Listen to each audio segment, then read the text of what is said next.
90 के दशक में शेखर कपूर ने एक फिल्म बनाई थी, बैंडिट क्वीन। जब फिल्म आई तो पूरी दुनिया में फिल्म चर्चा का विषय बन गई। उसमें कई सारे सीन ऐसे थे जिस पर बहुत सारे लोगों ने आपत्ति जताई, क्योंकि उस समय जिन पर यह फिल्म बनी थी वो जीवित थी, हमारे बीच में थी। तो उन्होंने अपनी तरह से उसमें ऑब्जेक्शन लगाया और बाद में फिर कुछ उसमें कट लग के सुधार होके वो फिल्म दुनिया के सामने आई। और जैसे ही वो फिल्म आई पूरी दुनिया में तहलका मच गया, हाथों हाथ पूरी दुनिया ने उस फिल्म को लिया। और उस वक्त इस पूरे दुनिया को पता चला कि एक ऐसी महिला जिसके साथ चंबल के बीहड़ों में कुछ इस तरह का काम हुआ था, कुछ इस तरह का अत्याचार हुआ था जो समाज के लिए एक पीड़ा का विषय बन गई। तो वो कहानी अनवरत रूप से आज भी समाज में चल रही है। और वही फूलन देवी जिन पर वो फिल्म बनी थी, वही फूलन देवी आज मसीहा के रूप में पूजी जाने लगी हैं। बहुत सारे लोगों ने घरों में उनकी फोटो लगा कर उनकी पूजा करना शुरू कर दी है। लेकिन बहुत सारे पन्ने उनकी जिंदगी के ऐसे हैं जो न तो कोई फिल्म दिखा सकी है, न इससे पहले किसी इंटरव्यू में आए होंगे। तो आइए आज हम बहुत सारे ऐसे पन्ने जिस पर वक्त की धूल जम चुकी है, वो पन्ने मैं उन्हीं की ही सगी बहन जिनके पास बहुत लंबा समय फूलन देवी ने गुजारा है, जिनके साथ बहुत दिनों तक वो रही हैं, उनसे जानने की कोशिश कर रहे हैं। हमारे साथ वो हैं और आइए उनका परिचय लेते हैं। बहुत बहुत स्वागत है आपका। क्या नाम है आपका? मेरा रुक्मणी देवी निषाद, पूर्व सांसद फूलन देवी की बड़ी बहन। रुक्मिणी जी, जब फूलन देवी का जिक्र आता है, आज भी कई वर्ष हो गए उनको हमारे बीच से गए हुए, तो क्या महसूस करती हैं आप? महसूस करते हैं कि बचपन से उनके साथ अत्याचार हुआ और अत्याचार से वो शिकार हुई। और जब समाज के लिए कुछ करना चाही तब भी वो मौत की शिकार हो गई। तो मैं तो महसूस करती हूँ कि मैं तो अनाथ हो गई हूँ, पूरी समाज अनाथ हो गई है उनके बगैर। अच्छा, मैं ये जानना चाहता हूं कि जो फूलन देवी की कहानी थी, जिस आंगन से शुरू हुई, जिस घर से शुरू हुई, उस गांव का, उस घर का परिचय, उनके पिता, उनके भाई बहन, माँ, कैसा था परिवार का माहौल और किस तरह का उस समय परिवेश था, वो पूरी जो एक यात्रा है उस पर थोड़ा सा हमारे दर्शकों को बताइएगा।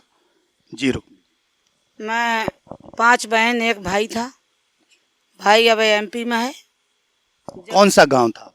मेरा गांव जिला जालौन, कालपी तहसील, शेखपुर गुढ़ा, गुढ़ा का पुरवा। फूलन देवी जी किस नंबर पर आती थी 5 भाई बहनों में? दूसरे नंबर पर मैं बड़ी हूँ, फिर दूसरी नंबर पर, फिर एक रामकली का नाम था।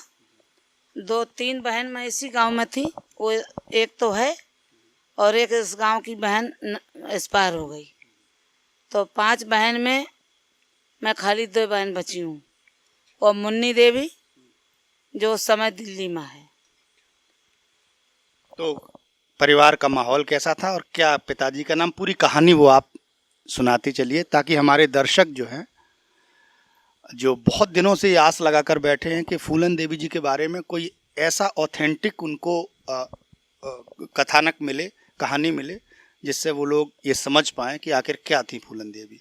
तो पिताजी का काम क्या करते थे आपके पिता, और उस समय फूलन देवी किस तरह रहती थी, ये सारी चीज़। मेरे पिताजी किसानी का काम करते थे। जब मेरे पिताजी की खेती छिन गई, हम लोग छोटे छोटे थे, भाई नहीं थे। हम लोगों के साथ जो अत्याचार हुआ है, साथ आए किसी के साथ ना हो। खेती किसने छीन ली थी आप? खेती मैया दीन, बड़े दादा के जो वकील थे, तो उनके बड़े दादा मतलब बड़े दादा? बिहारी, बिहारी। हमारे पिताजी का नाम था देवी दीन। वो बिहारी वकीलों के वकील थे और उनका बेटा है मैया दीन। तो वो खेती उनके पास अभी भी है। तो मैया दीन आपके रिश्ते कोई परिवार के ही थे? बड़े दादा के लड़का। हमारे पिताजी 2 भाई थे। अच्छा, आपके ताऊ के लड़के? ताऊ के लड़के। तो उन्हीं ने छीनी थी। हम लोग जानते भी नहीं थे। जैसे हम लोग खेतन में जाते थे तो मारते भी थे वो लोग। तो हम लोग आ जाते थे घर में रो करके। कुआं में जाते थे तो कुआं में पानी नहीं भरने देते थे, मारते थे। अब हम सबसे ज़्यादा, हम ही 2 बहन ज़्यादा रहे हैं साथ में, क्यों बड़े थे। उसके बाद हमारे पिताजी जब जे मारना शुरू करे, हमारे मम्मी ने पिता ने थाने में FIR भी कालपी थाने करी, वो लोग नहीं सुने। फिर जब जे शादी हो गई, उनकी भी शादी हो गई, हमारी भी हो गई। शादी के बाद उनको बहुत सताने लगे कि खेतों में नहीं आएगी, गांव नहीं, किसको? फूलन देवी को? फूलन देवी को, हमारे पिताजी को, माताजी का, कोई का खेतन में नहीं जाने देते थे हम लोगों का। तो हमारे पिताजी ने जल्दी जल्दी शादी भी कर दी। हमारी शादी हुई, 1 साल बाद उनकी शादी हुई। महेशपुर में उनकी पुत्तीलाल के साथ शादी हुई, फूलन देवी को। उनका पति अभी है। फूलन देवी की शादी होके वो अपने ससुराल चली गई। उसके बाद क्या हुआ? ससुराल नहीं गई, वो छोड़े आए। जैसे ही हमारे पिताजी ने विदा करी तो इसको छोड़े आए कि जी बच्चा है। वो बहुत उम्र में था, दूसरी शादी थी, तो छोड़ दिया। मैया दिन ले गया अपने घर। फूलन को मैया दीन ले गए? हाँ, मैया दिन यहाँ से ले गया उसके ससुराल से, अपने घर रखी। फिर वहाँ से इन्हें डकैतों को पकड़ा दी कि जे हमारे हिस्सा ले रही। हमारे पिताजी के कोई लड़के नहीं थे, तो हम लोग खेतन में काम करते थे। तो जैसे खेतन में काम करते थे तो जब मैया दिन खेतन में जाने नहीं देता था, तो हम लोग जबरी, फूलन हमारी जबरी पिताजी के साथ, हम तो यहाँ चले आए थे। फिर वहाँ जब परेशान करने लगे तो फूलन का भी हम यहाँ ले आए हमारे पास जा। यानी आप अपनी ससुराल में फूलन को? हाँ, हम अपनी फूलन का अपने ससुराल में ले आए। वो पुत्तीलाल ने वो तीसरी शादी कर ली, तो वो कहीं नहीं गई। बोले हम कहीं नहीं जाएंगे, हम अपने साथ, अपने माँ बाप के साथ में रहेंगे, बहन के साथ रहेंगे। तो हमारे यहाँ रहे।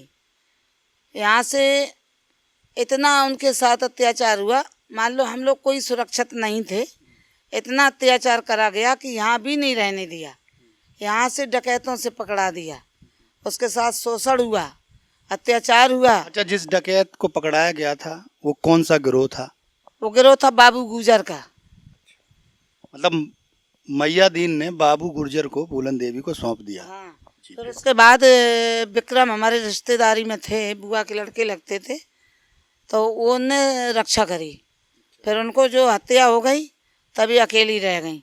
फिर उसके बाद वो मान सिंह यादव थे, लेकिन वहाँ से उनने रक्षा करी जंगल में। फिर इसके बाद बाबा मुस्तकीम जी ने रक्षा करी, जो भैया मुस्लिम भैया के भाई थे गुलौली के, तो उनने रक्षा करी। फिर इनका गिरोह बढ़ता चला गया।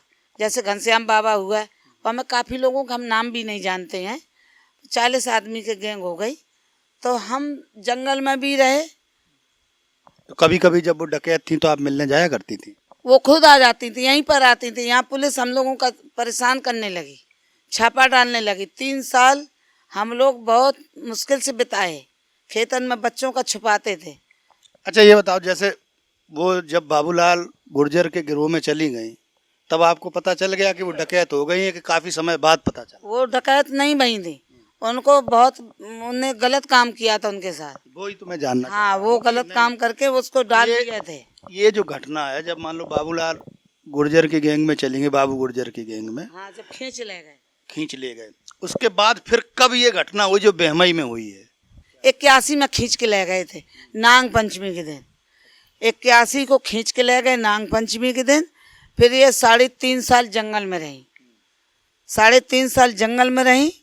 तब जब ये हाजिर हुई, तब मतलब जंगल में 3.5 साल बाद फिर हाजिर भी हो गई? ये 81 में 82 में हुआ था ये कांड, बेहमई वाला। बेहमई वाले कांड की सच्चाई क्या है? क्या सच्चाई? जो सच्चाई थी, जो इनको गुंडों ने बर्बाद किया। तो ये जो जैसे फिल्म में दिखाया जाता है कि बहुत सारे ठाकुरों ने उनका अपमान किया है, बहुत बेइज्जती करी है, तो इसके पीछे जो एक गिरोह होगा, कोई ना कोई भाई डकैतों का ही होगा। तो कौन सा वो गिरोह था जिसने? गिरोह जी बाबू गुजर मुखिया था उसका। नहीं, वो तो पहले था, लेकिन फूलन देवी जी के साथ जो अत्याचार हुआ है वो किसने करवाया? इन्हीं लोगों ने। उसमें जैसे उसका कुसमा नाइन थी, हम नाम नहीं लेना चाहते हैं, काफी लोग थे इसमें। और इसमें कौन कौन थे? लाला राम वगैरह। लाला राम, श्री राम, ये सब एक एक गिरोह के थे। जैसे आस्था कांड किया इन लोगों ने, आग लगा दी, कितने बच्चे जल गए, कितने गाय भैंस बकरी जल गई। तो इन लोगों ने रात में आग लगाई थी। तो ये शोषण अत्याचार हमारे समाज के ऊपर भी करते रहे, हमारी बहन के साथ तो बहुत ही करा। तो जब उनने फूलन ने कहा कि मैं क्या करूं, हमको तो कहीं नहीं जीने को सहारा है, तो हमारे रिश्तेदारों ने, नातेदारों ने, हम लोगों ने, सबने साथ दिया कि आपको मरना नहीं है, जीना है। या में मस्तीम बाबा थे, घनश्याम बाबा थे, कितने लोगों का हम नाम ही नहीं जानते हैं। साथ में पूरी गिरोह थी, हम लोग साथ में आते थे, जाते थे, खाना खिलाते थे, सब कुछ करते थे। मतलब डकैतों का गिरोह आपके घर आता था? हम दिन भर पुलिस से लड़ते थे और रात में हम उनको खाना खिलाते थे। दिन में पुलिस से लड़ते थे। हम गलत बात नहीं कहेंगे, जो सच्चाई है। हम लोगों ने वो देखा है कि साथ कोई देख नहीं सका था जितना हम लोगों ने शोषण सहा है, अत्याचार सहा है। हम ही गांव में नहीं रह पाए। तब फूलन ने 83 में आए, राजन चतुर्वेदी, यहाँ 2-3 बार हो गए। राजेंद्र चतुर्वेदी एसएसपी? एसपी, हाँ, वहाँ के भिंड के, मध्य प्रदेश के। तो सारा दिया।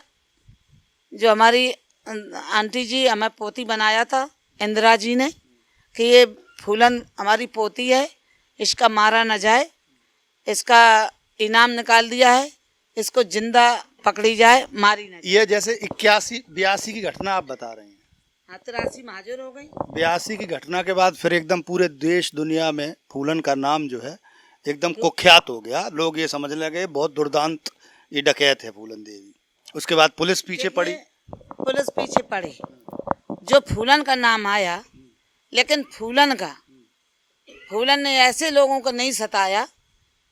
फूलन का जिसने सताया, जिसने फूलन का इज्जत लूटी, जिसने फूलन का घर से बेघर कर दिया, उनको लूटा है फूलन ने। कोई गलत नहीं किया। हम तो यही कहेंगे कि अभी हम गलत सही पे नहीं जा रहे हैं। अभी हम ये जा रहे हैं कि जैसे बेमई कांड हो गया। हाँ। बेमई कांड के बाद पुलिस उनके पीछे पड़ गई। हाँ। ठीक है, उनको ढूंढने लगी। फिर कितने दिनों बाद फूलन मिल पाई पुलिस को, या फिर अपनी तरह से उन्होंने नहीं, आत्मसमर्पण? उन्हें अपने आप सिलेंडर करी। पुलिस हेलीकॉप्टर से घूमती रही, नहीं छू पाया उसको। उस दौरान आपके पास आई कभी? हम सही बताना। सही बताए, आए हैं यहाँ पर। अच्छा, जिस दिन फरारी काट रही थी जब बेमई कांड के बाद वो आई आपके पास? जब विक्रम की गोली लगी थी, हम लोग वहाँ दिव्यापुर में इलाज चला था, हम लोग मिले हैं। अच्छा, बराबर मिले हैं। जब आई हैं तब मिले हैं। तो विक्रम से शादी हो गई थी फिर उनकी? शादी नहीं हुई थी, वो साथ में रहे थे, जंगल में साथ दिया था उनने। शादी वादी नहीं करी थी उनने। तो फिर पुलिस के सामने फूलन हथियार डालने आ गई। वो अपने आप सिलेंडर में ही, भिंड में एसपी साहब के साथ में। वो जब यहाँ तो नहीं हुई, हम लोगों ने, सब लोगों ने कहा कि आप सिलेंडर करिए, तब हुई थी। तो सरेंडर के टाइम आप गई थी वहाँ? हमको एसपी साहब ले गए थे, राजन चतुर्वेदी, यहीं से गांव से। हम यहाँ से चले गए अम्मा खिन, तो अम्मा खिन से हम वहीं से चले गए। यहाँ से आ करके हम नहीं मिले तो वहीं ले गए, हमको अंगूठी दिखाई कि कहते हैं कि सरेंडर के बाद फूलन देवी पे 11 साल तक जेल में उनको रखा और कोई मुकदमा नहीं लिखा गया। इस बात में कुछ सच्चाई है? ये देखिए, 3 साल की सजा बताई थी और 3 साल के बाद वो 11 साल 7 महीना जेल में रही। रात दिन मेरा रिकॉर्ड है कि 11 साल और 7 महीना हम जेल का, हमारी डेली की एंट्री है। कोई रिश्तेदार नातेदार नहीं गया हमारे अलावा। हम जाते थे बराबर। आरिफ वगैरह सब जानते हैं, मुस्लिम भैया के लड़के वगैरह हमको सब जानते हैं। मेरा एंट्री कर सकते हैं आप। जो मैंने साथ दिया सच्चाई से दिया है। हमने जी नहीं साथ दिया कि कौन है, मैंने साथ दिया कि अगर हमारी बहन के साथ मैं हूँ तब मेरे साथ में बहन है। 11 साल 7 महीने के जेल के दौरान क्या क्या संकट आप लोगों पे आए? किस किस से आपने मदद मांगी? किसने आपकी मदद की और किसने दुत्कार दिया है? जो बुरा समय होता है तो लोग जो है किस तरह का बर्ताव करते हैं, वो जो पुरानी यादें हैं वो हमारे दर्शकों के साथ शेयर करिए। बहुत सारे लोग जानना चाहते हैं कि उनकी ज़िंदगी का सच क्या है। देखिए, हमारे रिश्तेदार भी नहीं आते थे झांकने। बहन फूलन का छुड़ाने का भी कहा, तब बोले वो तो कोई डकैत है। ये बताइए, डकैत दिखाई दे रही थी? किसी की बहन बेटी हो, उसके साथ अत्याचार हो तो डकैत हो जाएगी? अपने सम्मान बचाने के लिए कुछ भी कर सकते हैं। हम लोग तो सुरक्षित रहना चाहते, जैसे अभी लड़कियों के साथ कितना अत्याचार हो रहा है। हम तो ये भी कहते हैं कि फूलन के साथ अत्याचार हुआ, किसी बहन बेटी के साथ अत्याचार ना हो। अगर अत्याचार होता है तो फूलन बन जाइए, फूलन का चंडी का रूप धर के अपना बदला लें। हम ये भी बोलते हैं। तो हम लोगों का जितना अपमान हम लोगों ने झेला है, हमने देखो जो अर्जुन सिंह साहब नहीं हैं इस मौका में, सिलेंडर कराया इंदिरा जी ने और अर्जुन सिंह साहब ने। फिर 11 साल 7 महीना के बाद हम लोगों ने, वे थे मनोहर लाल बाबू जी, वे सपा में थे। तो इतना तगड़ी मुलायम सिंह बाबू जी ने, इस समय है नहीं दुनिया में, उनके मिट्टी में भी गए हुए थे और हम अखर भी गए। अब और बने रहते 2024 तक तो हम लोगों का बल था। तो जब मनोहर लाल चाचा और इतना तगड़ी निजाम हजरत मार्ग पार्क में जब इन लोगों ने रैली करी और देखा कि कोई नहीं है, तो हम लोग गए थे मंच में। हमारी मम्मी गई थी, पूरा देश का आदमी गया था। वहाँ यही एक मांग आई थी कि फूलन की रिहाई करी जाए। तो हमने वहाँ हाथ उठवाया था मंच पर। मुलायम सिंह बाबू जी ऐसे थे, हम ऐसे थे। मम्मी हमारी नहीं बोल पाई थी, लेकिन मैंने कहा कि अगर सच्चे दिल से फूलन का छुड़ाने आए हो तो हाथ उठाइए। तो जनता ने 2-2 हाथ उठा दिए थे और उनने छुड़ाया। अच्छा, तो उस रैली से मुलायम सिंह को लगा कि फूलन को छुड़ाया जा सकता। हाँ, तो उनने केस भी वापस लिए, अपना बेटी भी बनाया और बेटी बना करके 3-3 बार उनने चुनाव लड़ाया, 2 बार जीती। और अब की उनकी जब कुछ बनाने को हुई तो उनकी हत्या भी कर दी गई।